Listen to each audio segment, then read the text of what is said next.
Hi everyone, welcome back to our YouTube channel InfinityGreedy. In our today's video, we are going to discuss about a new algorithm by the name quick sort. So let's get started.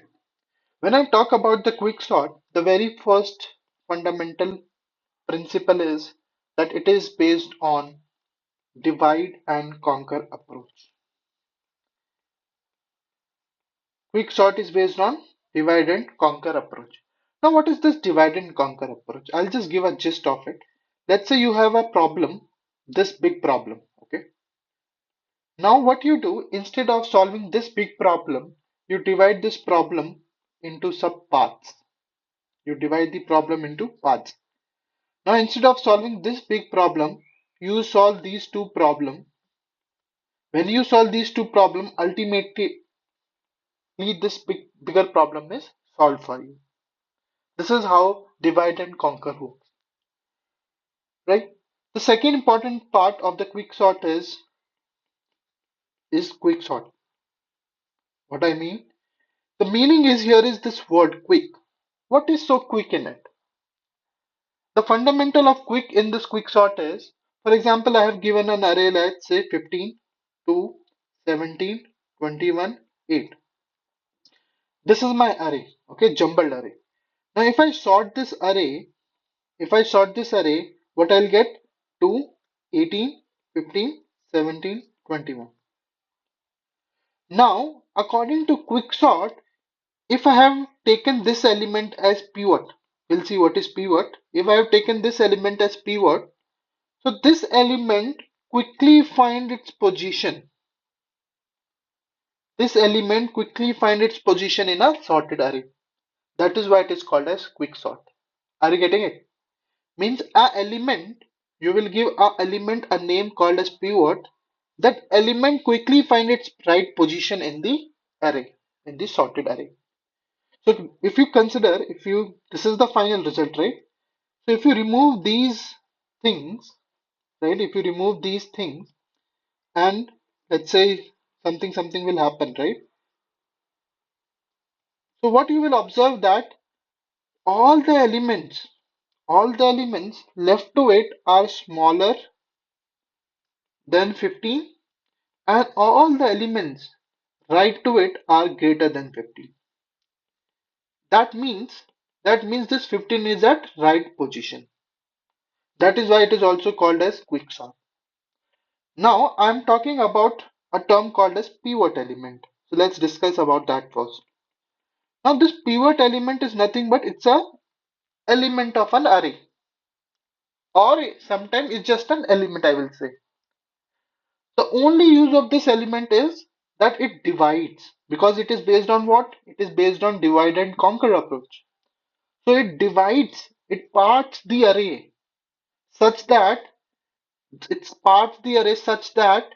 the element left to it are less than it and element right to it are greater than it. And this principle is also called as partition. This principle is also called as partition. Alright, are you getting it? Are you getting it? So this is the fourth point, that is partition.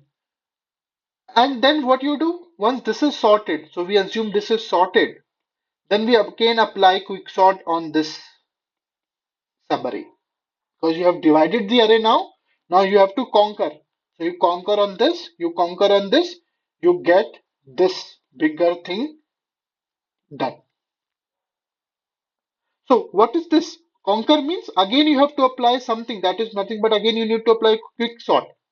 So it is nothing but called as recursive call. You again have to do a recursive call of quick sort here.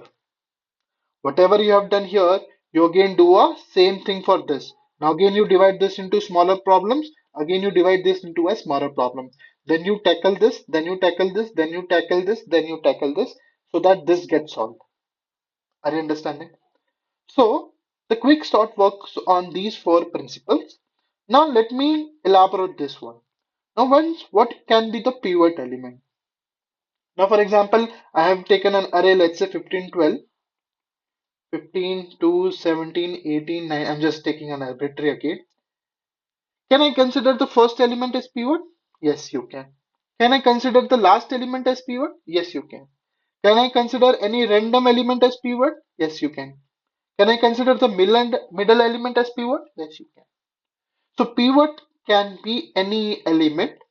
So it's just that it can be first element, it can be last element. Many people use it as last as last element. This can be random element. Sometimes we take as median as pivot, and according to that we rearrange the elements of the array. Right? But what I do, I always consider first element as my pivot element. That is what my standard. So I just consider first element as pivot. Okay. Now up to you. You want to consider last element as pivot, you can consider. You can consider random element as pivot, you can. The only thing is whatever element you are considering it as pivot, it will rearrange its position to the right index in the sorted array. If you are considering this 15 as pivot, so according to this, it will rearrange it right position. Right position of this will be, I think this. Because 2 and 9 are lesser than, so those elements will come here. I don't know whether those will be sorted or not, but I am damn sure if I'm considering this as pivot, so this will be sorted, this 15 will be sorted, and elements left to it will be less than that, and element right to it will be less than. So here it will come 17, 18. I don't know in which order they will come, and here it will come 2 and 9 after doing one iteration. That is the use of the pivot element. Are you getting it? So good thing is now there is a criteria to select this pivot. There is no standard criteria to select a pivot, but there is a way which you can figure it out that the pivot which element to take as pivot, right? For example, you have a sorted array. You have a sorted array. In that case, either you take first element or the last element as the pivot, right? If you see that there is some sorting already done, for example, 2, 4, uh, 8, 17, 3. So now you consider this as pivot because when you consider this as pivot, for you these two are already sorted. This needs to come here somewhere, right? So 8 place will change to here and 17 will come here. So this is already there. So this is sorted. There is only one array. Now there is one more thing. So where to stop here? Where to stop here? Where to stop the partitioning? You need to stop the partitioning when your subarray is having only one element. So if your subarray is having one element, you need to stop. So here, so I told that according to pivot element greater than pivot will stay at right. So only element greater than pivot is 17. So 17. So it's only one. So if I divided it, it's one element. But here you will have three elements. Now again you need to apply quick sort here and then you need to sort it. When you will stop? When you have only one element left in a subarray. There you need to stop. Are you getting it? So we'll take an example on this and we're going to trace it and we're going to understand whatever I have talked here.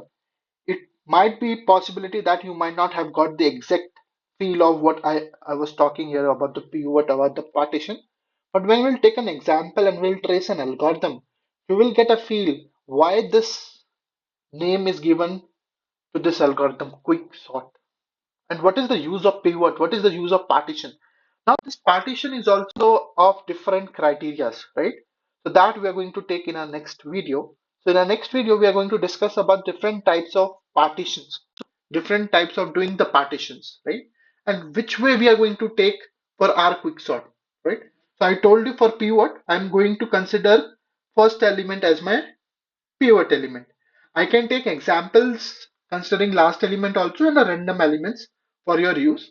But for the practice use, which I'll share few more examples with you, for that I'm going to take first element as the pivot element. So if you like this video, please do like, share and subscribe. Thank you.